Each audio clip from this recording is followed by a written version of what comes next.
Muy bien, vamos a Primera de Samuel, por favor, capítulo 14, y vamos rápido porque son las 10:46 de la mañana y son muchos versículos, ¿verdad? Pero tenemos que escuchar la voz del Señor. Primera de Samuel, capítulo 14, entonces, vamos a comenzar este estudio con un versículo que el Señor puso en mi corazón cuando estaba abriendo ese capítulo. Hebreos 11:1, el capítulo de la fe. Escucha lo que dice.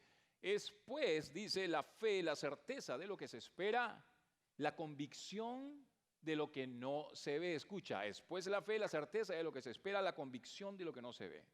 En este capítulo, entonces, seguimos con el relato de la batalla entre los filisteos y los israelitas, ¿no? Hay que recordar algo importante. En el capítulo anterior, vimos que los filisteos superaban a los israelitas en número e incluso en armamento militar. Tú recuerdas eso, ¿no? 30.000 carros, 6.000 hombres de a caballo y pueblo numeroso como la arena que está a la orilla del mar, ¿no? Y como ya lo mencionamos, armamento de última tecnología.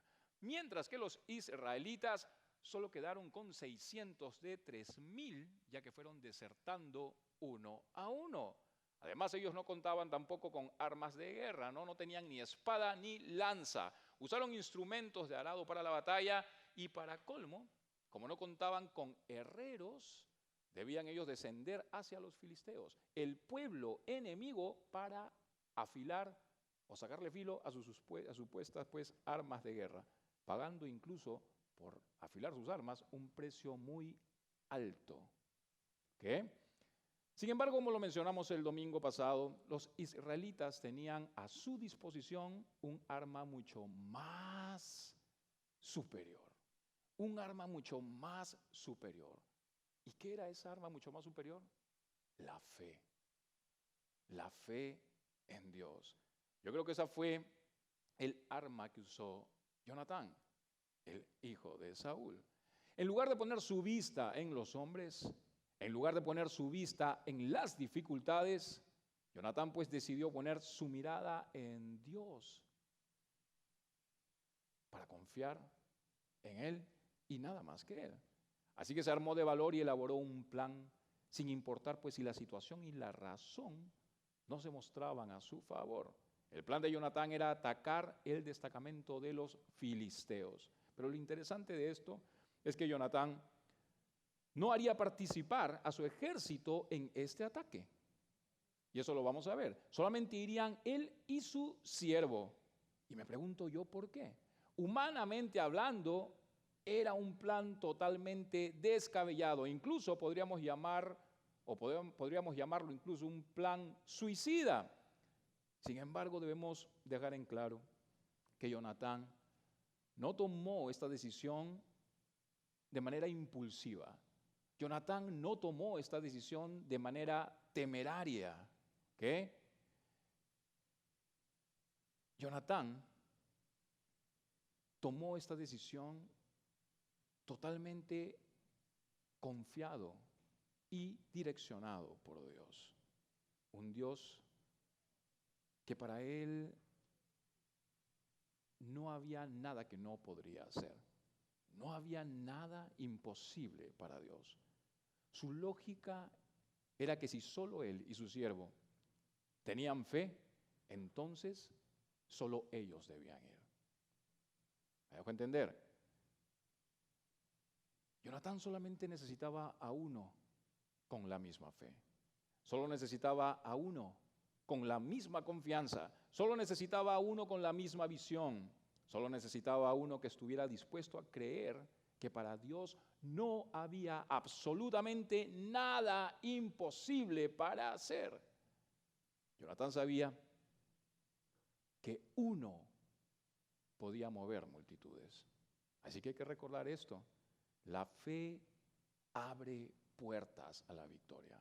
Recuerda esto. La fe abre puertas a la victoria, mientras que la duda, al único lugar que te va a llevar es a la derrota. Y nada más. No olvidemos estas cosas porque son importantes y tenemos que recordarlas siempre. La verdadera fe en Dios no es creer que Él hará, lo que uno quiere que haga, sino lo que Él ha dicho que va a hacer. ¿Me dejo entender? Necesitamos estar aferrados todos nosotros a las promesas que Dios tiene. Él va a cumplirlas. Y va a cumplirlas por amor a sus hijos y va a cumplirlas por su propio nombre. ¿Me dejo entender?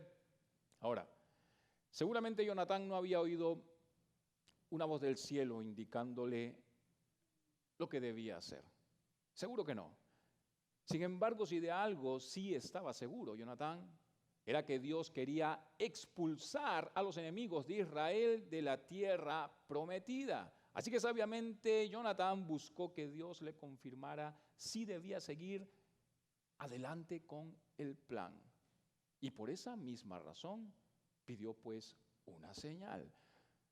Primera de Samuel 14, versículos 1 al 3 dice: aconteció un día que Jonatán, hijo de Saúl, dijo a su criado que le traía las armas: ven y pasemos a la guarnición de los filisteos que está de aquel lado.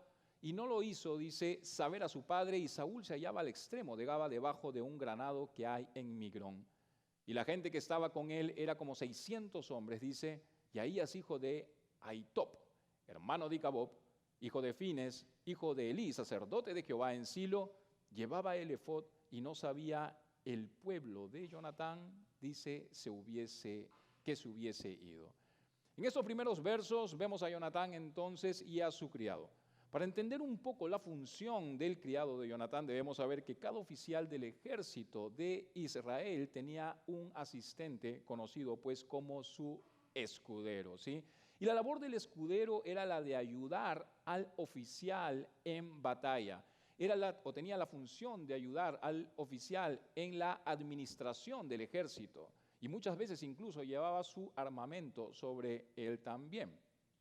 Ahora, para poder alcanzar la victoria en batalla, un escudero tenía que ser excepcionalmente leal, tenía que ser valiente. Yo creo que esto es algo que debemos tener siempre por entendido. La lealtad y la valentía son dos de los pilares más importantes para alcanzar la victoria. La lealtad y la valentía.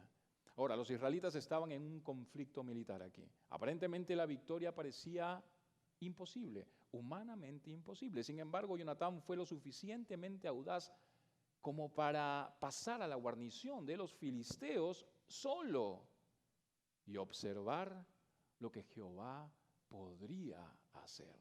Me hace recordar mucho a la historia de Nehemías también, cuando él fue solo y observó, ¿verdad? Incluso posiblemente pensó y se inspiró en la victoria de Sangar sobre los 600 filisteos. ¿Ustedes recuerdan eso? Cuando él usó una aguijada de buey, ¿recuerdan eso? ¿Recuerdas ese relato? Lo leímos en Jueces capítulo 3. Quizá él pensó, si Dios pudo hacerlo a través de Samgar, también podría hacerlo entonces a través de mí. ¿Por qué no? Versículos 4 al 5. Y entre los desfiladeros, dice, por donde Jonatán procuraba pasar a la guarnición de los filisteos, había un peñasco agudo de un lado y otro del otro lado. El uno se llamaba, dice, Boses, y el otro Sene. Uno de los peñascos estaba situado al norte, hacia Migmas, y el otro hacia el sur, hacia Gaba. Lo que estamos viendo aquí es que de camino a la guarnición de los filisteos, Jonatán vio una posición estratégica. Eso es lo que él vio, una posición estratégica, y esto me hace pensar en algo importante. Me hace pensar que si Jonatán nunca hubiese decidido ir hacia la guarnición de los filisteos, posiblemente nunca hubiese encontrado este lugar estratégico. ¿Me dejo entender? En otras palabras, dio un enorme paso de fe. Y esto fue solamente lo único que le bastó hacer a Jonatán para marcar la victoria, dar ese paso hacia adelante, dar ese paso de fe. Sin embargo, debemos saber que el paso que dio Jonatán no fue un paso al vacío. ¿Me dejó entender? No fue un paso a ciegas, ya que la fe de Jonatán no era ni vacía ni ciega. ¿Qué? La fe de Jonatán estaba sostenida en las promesas del Dios de Israel. En otras palabras, fue un paso guiado, fue un paso sostenido en confianza hacia un Dios vivo. Así que Jonatán actuó en base a esa valerosa confianza. Versículos 6 al 7 dice, dijo pues Jonatán a su paje de armas, ven, pasemos a la guarnición de estos incircuncisos. Quizá, dice, haga algo Jehová por nosotros, pues no es difícil para Jehová salvar con muchos o con pocos, dice. Y su paje de armas le respondió, haz todo lo que tienes en tu corazón, ve, pues aquí estoy contigo, dice, a tu voluntad. Jonatán sabía que la necesidad era grande. Además, Israel estaba irremediablemente superado en número y por lo tanto, pues, estaban ellos desmoralizados. Sin embargo, Jonatán sabía que Dios quería usar a alguien. ¿Pero a quién? ¿A quién? Si el rey Saúl solo quería sentarse debajo de un granado. ¿A quién?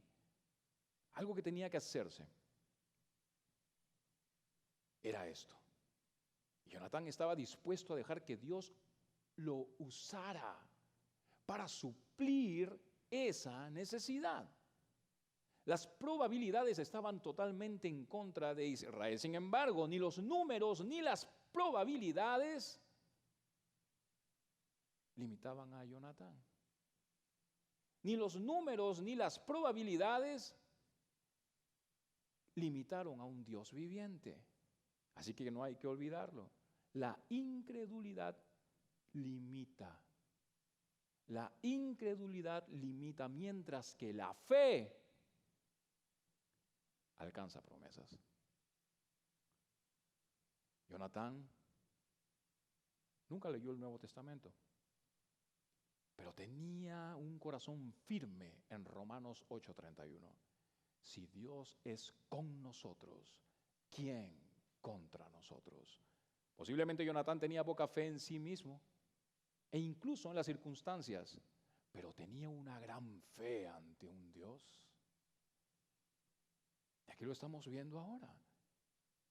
Además, las palabras y el apoyo de su escudero debieron también haberlo alegrado, debieron también haberlo animado grandemente. Y esto es interesante porque Dios no iba solamente a usar a Jonatán. Recordemos que cuando Dios usa a un hombre, casi siempre llama a otros para apoyarlo. Casi siempre llama a otros para ayudarlo con el único propósito, el único fin de cumplir su obra. Versículos 8 al 10 dice, dijo entonces Jonatán, vamos a pasar a esos hombres y nos mostraremos a ellos. Si nos dijeren así, esperad hasta que lleguemos a vosotros, entonces, dice, nos estaremos en nuestro lugar y nos subiremos a ellos. Mas si nos dijera así, subid a nosotros, entonces subiremos, porque Jehová los ha entregado en nuestra mano, y esto nos será por señal. Aquí estamos viendo que Jonatán tomó la decisión de su escudero como un tipo de confirmación. En su paso de fe, en ese gran paso de fe, quería saber si Dios realmente lo estaba guiando. Así que propuso una prueba basada en la respuesta de los guardias filisteos. Y yo creo que esto de algún modo estaba demostrando sabiduría de parte de Jonatán y no incredulidad. Para que lo entiendas mejor, si había algo de lo que Jonatán podía dudar, era de su propio corazón, era de su propia mente. Él sabía que el corazón era engañoso. Él sabía que el corazón era engañoso e incluso tiende a apoyarse en las emociones. Mientras que la mente a veces se torna muchas veces confusa y tiende a poner de pronto la razón por delante. Y son las cosas que Dios siempre quiere quebrar, las emociones y la razón. Porque Dios siempre hace cosas fuera de las emociones y la razón. Jonatán era consciente de esa verdad. Y es por eso que buscó una confirmación de parte de Dios. Una confirmación con el fin de alejarse de esos dos enemigos. las emociones y la desconfianza sostenida por la razón humana. Versículos 11 al 14 dice: se mostraron pues ambos a la guarnición de los filisteos, y los filisteos dijeron: he aquí los hebreos que salen de las cavernas donde se habían escondido. Y los hombres de la guarnición respondieron a Jonatán y a su paje de armas y dijeron: subid a nosotros y os haremos saber una cosa. Entonces Jonatán dijo a su paje de armas: sube tras mí, porque Jehová los ha entregado en manos de Israel. Y subió Jonatán trepando, dice, con sus manos y sus pies. Imagínate, ¿qué tal subida, verdad? Con sus manos y sus pies, y tras él su paje de armas. Y a los que caían delante de Jonatán, su paje de armas que iba tras él lo mataba. Y fue esta primera matanza que hicieron Jonatán y su paje de armas, como 20 hombres en el espacio de una media yugada de tierra. Estamos viendo aquí que era una escalada difícil. Sin embargo, Jonatán no era de los que dirían: bueno, sería genial hacer esto, pero las rocas de pronto están muy empinadas, ¿no? Hay muchos filisteos allá arriba, así que, ¿qué te parece si mejor, antes de tomar acción, oramos más? Para ver si esto realmente es voluntad de Dios, e incluso después de una confirmación. Cuando leo estos versículos, me pongo a pensar en tanto. Me pongo a pensar en lo lamentable muchas veces también, que hoy en día muchos podrían estar viviendo esta misma realidad, manteniéndose en una oración sostenida por el temor, en una oración sostenida por la desconfianza, en una oración totalmente vacía. Hay muchos orando porque son esclavos del temor.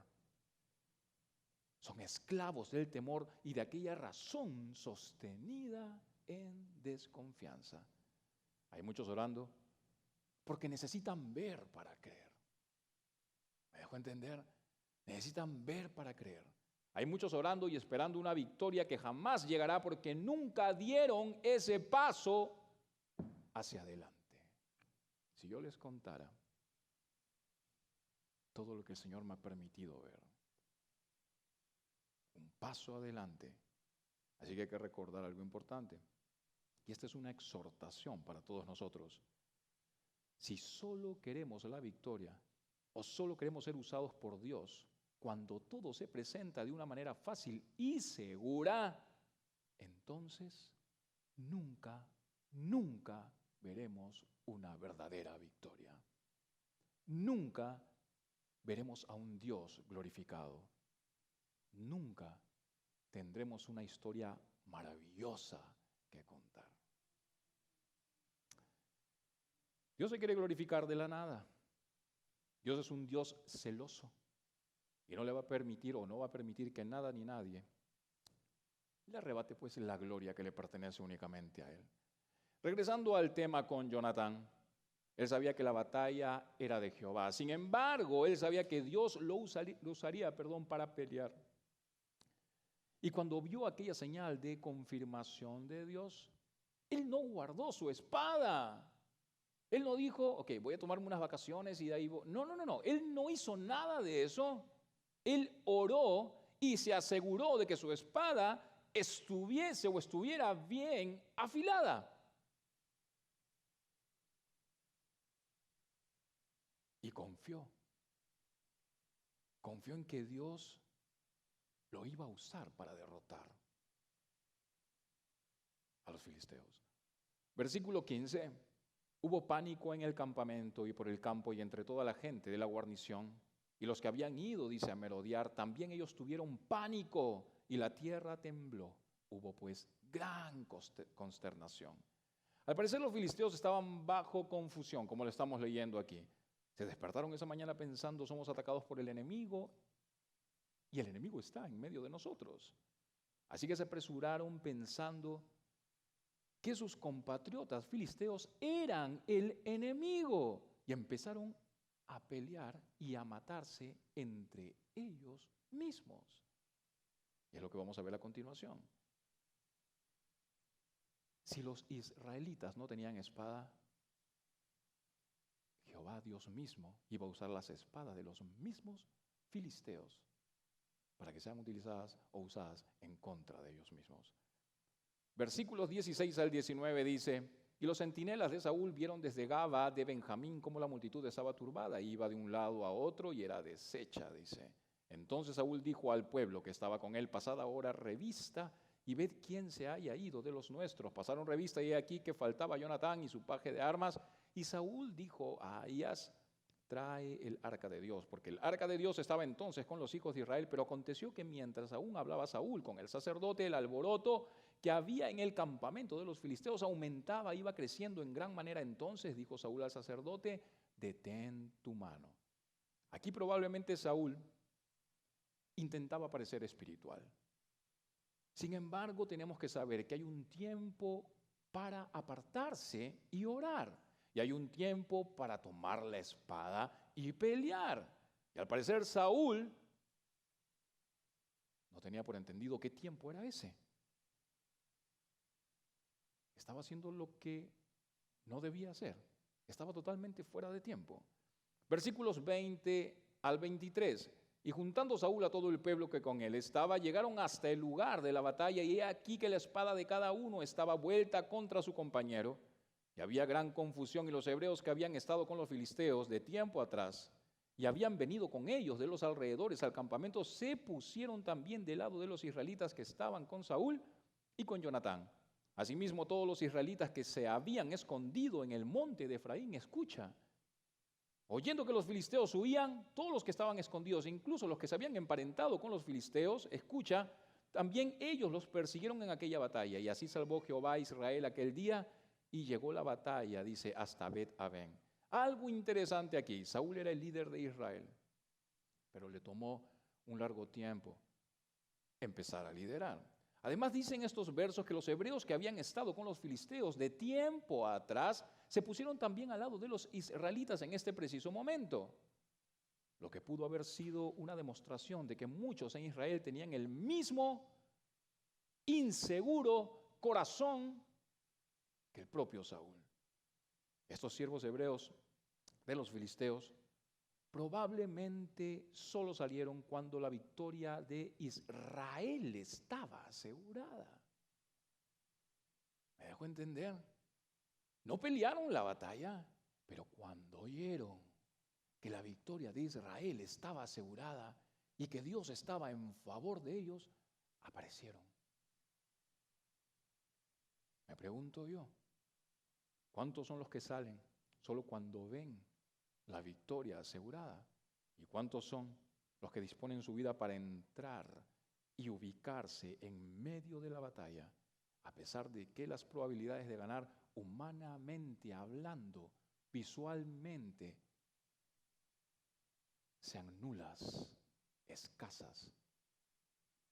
Y así salvó Jehová a Israel aquel día.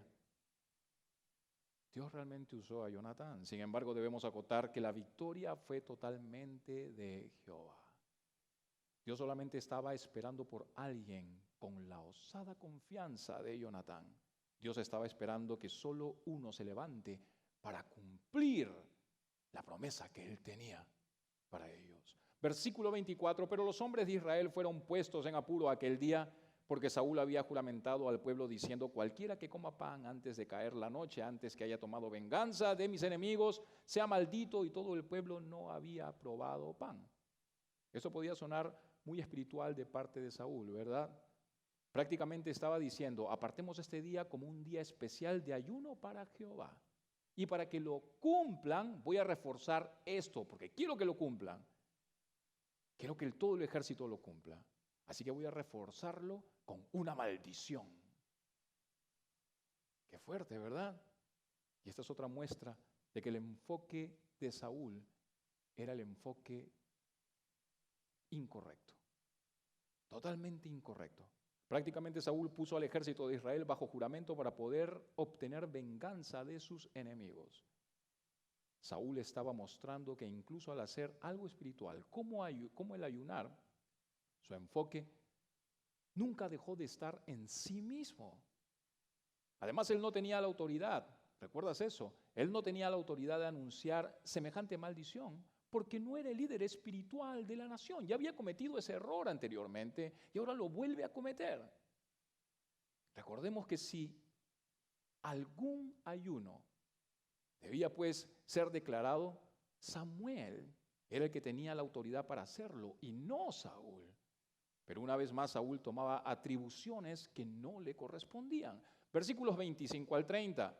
Y todo el pueblo llegó a un bosque donde había miel en la superficie del campo. Entró pues el pueblo en el bosque y he aquí que la miel corría. Pero no hubo quien hiciera llegar su mano a su boca, porque el pueblo temía el juramento. Pero Jonatán no había oído cuando su padre había juramentado al pueblo. Y alargó la punta de una vara que traía en su mano y la mojó en un panal de miel y llevó su mano a la boca y fueron aclarados sus ojos. Entonces habló uno del pueblo diciendo: tu padre ha hecho jurar solemnemente al pueblo diciendo: maldito sea el hombre que tome hoy alimento. Y el pueblo desfallecía. Y respondió Jonatán: mi padre ha turbado el país. Ved ahora cómo han sido aclarados mis ojos por haber gustado un poco de esta miel. Cuánto más si el pueblo hubiera comido libremente hoy del botín tomado de sus enemigos. ¿No se habría hecho ahora mayor estrago entre los filisteos? Estamos viendo aquí que había miel en la superficie del campo. Y esto era provisión de Dios. Esto era provisión de Dios. Ahora tengamos en cuenta que el ejército israelita seguía persiguiendo al ejército de los filisteos. Así que estaban todos cansados. Así que estaban todos hambrientos. Necesitaban energía para continuar con la búsqueda y poder ellos culminar la batalla. Y por esa razón, Dios les proveyó esa miel en la superficie del campo. Dios vio por su necesidad. Y el grupo de soldados vio la miel que corría justamente frente a sus ojos. Sin embargo, el tonto juramento de Saúl evitaba que ellos recibieran lo que Dios había puesto frente a ellos. Dios les estaba dando la ayuda, pero estaban como ese relato de la cuerda, ¿no? Aquel hombre que cayó en ese túnel y le avientan una cuerda y dice: no, devuelve la cuerda, ¿no? Porque estoy esperando que Dios me rescate. Ey, pero la cuerda, no, y se muere ahí en el túnel por un corazón tan necio. Y es aquí cuando aparece Jonatán, quien no había oído cuando su padre había juramentado al pueblo. Así que debido a esto, Jonatán comió un poco de la miel y fueron aclarados sus ojos. Y Jonatán dijo: mi padre ha turbado el país. Versículos 31 al 35. E hirieron aquel día los filisteos desde Micmas hasta Jalón, pero el pueblo estaba muy cansado. Y se lanzó el pueblo sobre el botín y tomaron abejas y vacas y becerros y los degollaron en el suelo. Wow. Y el pueblo los comió con sangre. Y le dieron aviso a Saúl diciendo: el pueblo peca contra Jehová, comiendo la carne con sangre. Y él dijo: vosotros habéis prevaricado. Rodadme ahora acá una piedra grande. Además dijo Saúl: esparcíos por el pueblo y decidles que me traigan cada uno su vaca y cada cual su oveja, y degolladlas aquí y comed. Y no pequéis contra Jehová comiendo la carne con la sangre. Y trajo todo el pueblo cada cual por su mano su vaca aquella noche, y las degollaron ahí, y edificó Saúl altar a Jehová. Este altar fue el primero que edificó a Jehová. Estamos viendo entonces aquí que la obediencia a la insensata orden de Saúl los guió a desobedecer la orden claramente entregada por Dios. Podríamos decir que este es un claro ejemplo del resultado del legalismo, incluso para entenderlo mejor. A menudo pensamos que las reglas legalistas van a mantener alejado o alejada a la gente del pecado. Sin embargo, el legalismo provoca muchas veces o provoca rebelión, como lo podemos ver en esta sección del relato. Para resumir este relato, Saúl culpó al pueblo por lo que en realidad había sido su propia culpa. Además, él nunca debió haber dado semejante orden, la cual podríamos incluso describir como una orden totalmente insensata, ¿sí? Su orden provocó que el pueblo cayera en pecado. Versículos 36 al 39. Y dijo Saúl: descendamos de noche contra los filisteos y los saquearemos hasta la mañana y no dejaremos de ellos ninguno. Y ellos dijeron: haz lo que bien te pareciere. Dijo luego el sacerdote: acerquémonos aquí a Dios. Y Saúl consultó a Dios: ¿descenderé tras los filisteos? ¿Los entregarás en manos de Israel? Mas Jehová no le dio respuesta aquel día. Entonces dijo Saúl: venid acá todos los principales del pueblo y sabed y ved en qué ha consistido este pecado hoy, porque vive Jehová que salva a Israel, que aunque fuere en Jonatán mi hijo, de seguro morirá. Y no hubo en todo el pueblo quien respondiese, porque había sido Jonatán su hijo. Vemos aquí entonces que Saúl consultó a Dios, lo cual estuvo bien, ya que Saúl pues debía procurar siempre el consejo de Dios. Buscó el consejo de Jehová a través de un sacerdote. Ahora, el pueblo sabía que Jonatán había comido de la miel, así que la sentencia de muerte de Saúl sobre cualquiera que hubiere comido debió haber probado los corazones de esta gente. Debió incluso haber generado, provocado un tipo de angustia, ya que todo el pueblo amaba y respetaba a Jonatán. Versículos 40 al 44. Dijo luego a todo Israel: vosotros estaréis a un lado, y yo y Jonatán mi hijo estaremos al otro lado. Y el pueblo respondió a Saúl: haz lo que bien te pareciere. Entonces dijo Saúl a Jehová, Dios de Israel: da suerte perfecta. Y la suerte cayó sobre Jonatán y Saúl. Y el pueblo salió libre, y Saúl dijo: echad suertes entre mí y Jonatán mi hijo. Y la suerte cayó sobre Jonatán. Entonces Saúl dijo a Jonatán: declaradme lo que has hecho. Y Jonatán se lo declaró y dijo: ciertamente gusté un poco de miel con la punta de la vara que traía en mi mano. ¿Y he de morir? ¿Y he de morir? Y Saúl respondió: así me haga Dios y aún me añada, que sin duda morirás, Jonatán. ¡Wow! Estamos viendo aquí que Saúl había pronunciado una sentencia: la muerte sobre cualquiera que haya comido, violando así el juramento. Ahora, en vez de admitir que la orden y la sentencia de muerte eran insensatas, él más bien endureció su corazón. Endureció su corazón y declaró: así me haga Dios y aún me añada, que sin duda vas a morir, hijo. Sin duda vas a morir, Jonatán. Estamos viendo algo muy difícil aquí. Saúl estuvo dispuesto a matar a su propio hijo en vez de humildemente admitir que en realidad se había equivocado. ¡Qué fuerte! Y esto es exactamente lo que el orgullo hace.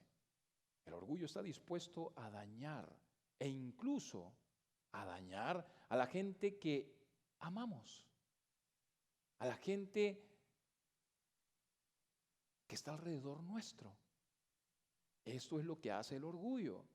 Recordemos que Saúl había comenzado como un hombre humilde. Eso lo vimos en 1 Samuel 10:21, para ser más específico. Pero todo cambió.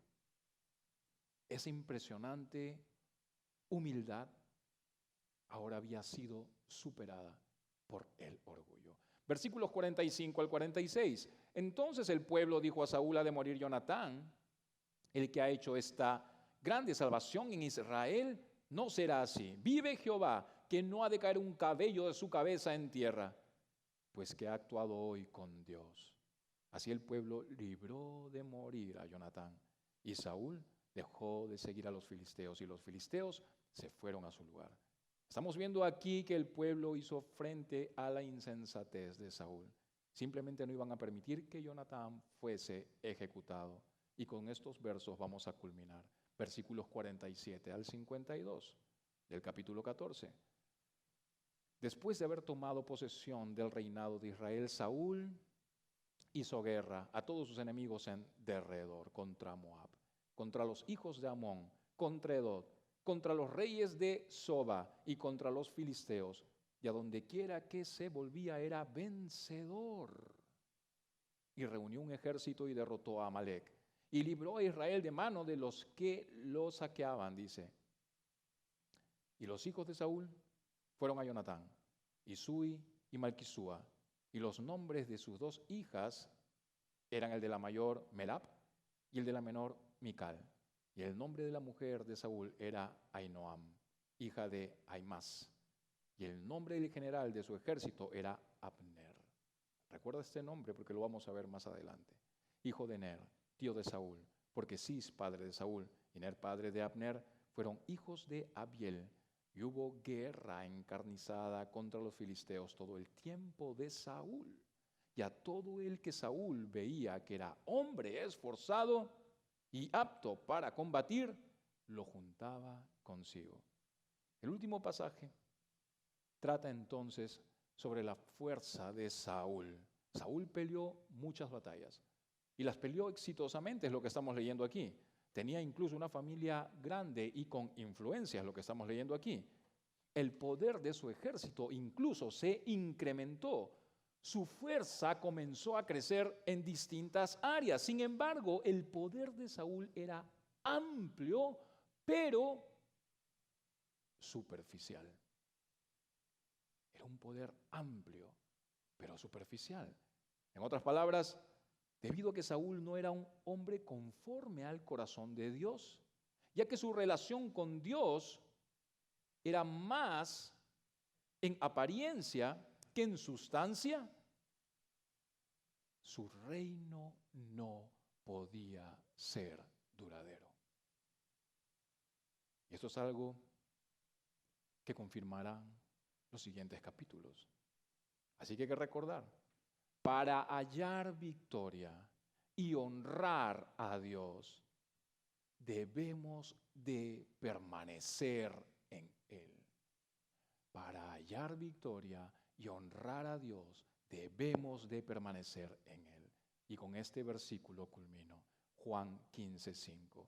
Yo soy la vid, vosotros los pámpanos. El que permanece en mí y yo en él, éste lleva mucho fruto, porque separados de mí, nada podéis hacer. Vamos a orar. Señor, te damos gracias, Dios mío, por tu palabra, Dios. Siempre tienes tanto que decirnos, Señor.